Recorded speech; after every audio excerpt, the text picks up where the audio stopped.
O que acontece com a nossa consciência quando a gente morre? Essa é talvez a maior pergunta de todas, né? Por séculos, milênios, isso foi assunto para a filosofia, para a religião, mas olha que interessante, agora a ciência está começando a achar umas pistas bem surpreendentes. E elas vêm de um lugar inesperado, das histórias de quem chegou muito, muito perto da morte e voltou para contar.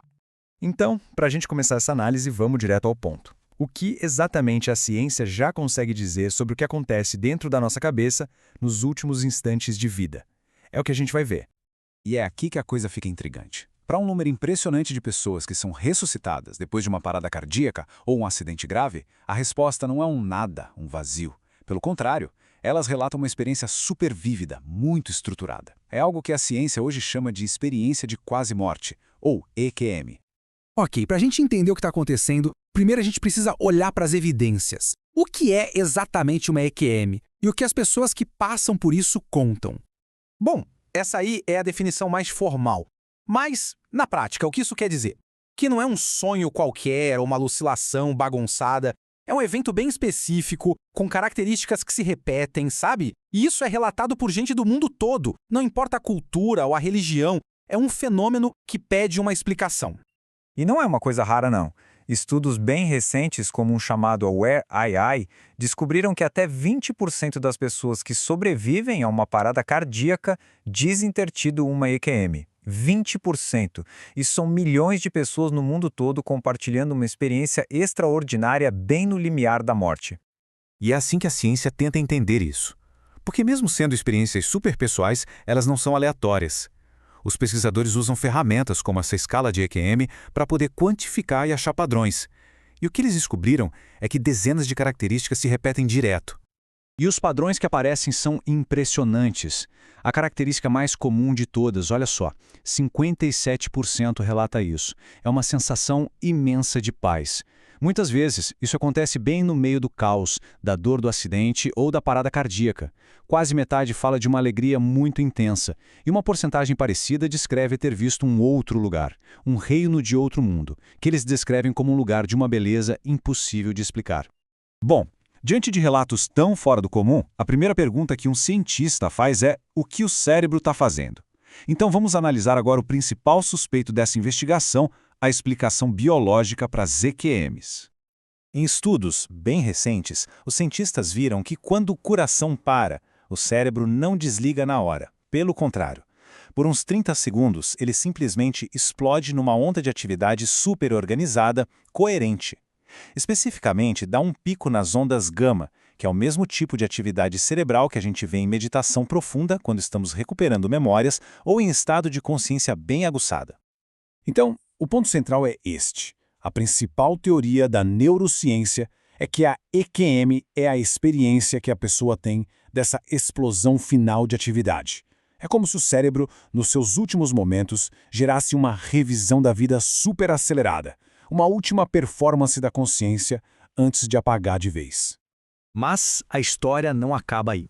Porque quando os pesquisadores foram cavar mais fundo, essa explicação puramente biológica começou a ter alguns problemas sérios. A realidade da experiência parece ser bem mais complexa. Uma das explicações mais comuns que a gente ouve é a falta de oxigênio no cérebro. Faz sentido, né? Só que tem um problema. Os pesquisadores descobriram que as alucinações causadas por falta de oxigênio são quase o oposto de uma EQM. Elas são confusas, assustadoras, bizarras, enquanto as EQMs são descritas como mais reais que a realidade e, na maioria das vezes, super pacíficas. E os remédios da emergência? Com certeza eles poderiam ser a causa, certo? Mas, surpreendentemente, os dados mostram o contrário. Pacientes que tomam remédios têm menos chance de relatar uma EQM. Isso sugere que um cérebro quimicamente alterado pode, na verdade, atrapalhar a experiência e não causá-la. Tá. Então, outra ideia é a da expectativa. As pessoas veem o que elas já esperam ver. Mas os fatos também não batem com isso. Muitas vezes, o que a pessoa vê na experiência contradiz totalmente as crenças dela. E o mais revelador de tudo: crianças bem pequenas que não têm nenhuma ideia cultural formada sobre a morte relatam as mesmíssimas características que os adultos. A experiência em si é só metade da história. Talvez a evidência mais concreta do poder desses eventos seja o impacto profundo e duradouro que eles têm na vida de quem sobreviveu. Vamos dar uma olhada em como isso acontece. As mudanças são impressionantes. De forma muito consistente, as pessoas relatam uma transformação completa de valores. Elas perdem o medo de morrer, se tornam mais compassivas, menos materialistas e sentem um senso profundo de propósito e de gratidão pela vida. E isso não é só o que elas dizem. Estudos de longo prazo e entrevistas com as famílias confirmam essas mudanças drásticas. Só que, por outro lado, voltar para a vida normal pode ser incrivelmente difícil. Essa nova visão de mundo pode criar um abismo entre a pessoa e seus amigos, sua família, levando a sentimentos de isolamento e a taxas de divórcio que são bem altas. Alguns até enfrentam depressão, frustrados por terem sido trazidos de volta de uma experiência tão profunda. E tudo isso nos leva ao clímax da nossa investigação, a questão que coloca as EQMs bem na fronteira da neurociência e do estudo da consciência. E aqui a gente chega na pergunta fundamental. A ciência convencional diz que a consciência é um produto da atividade do cérebro. Se o cérebro está offline, a consciência também deveria estar. Só que as EQMs trazem dados que desafiam essa ideia de frente. E aqui estão os dados mais intrigantes. Pessoas que relatam observar a própria ressuscitação de um ponto de vista fora do corpo, descrevendo detalhes que não tinham como saber e que depois são confirmados pelos médicos. Existem casos de pessoas cegas de nascença que, durante a EQM, dizem ter tido percepções visuais super precisas pela primeira vez na vida, e outros que encontram parentes do outro lado que eles nem sabiam que tinham morrido pouco tempo antes. E a gente termina com essa citação que é muito poderosa. As EQMs, no fim das contas, não dão respostas fáceis. Pelo contrário, elas apresentam um conjunto de dados que o nosso modelo atual da mente simplesmente não consegue explicar por completo.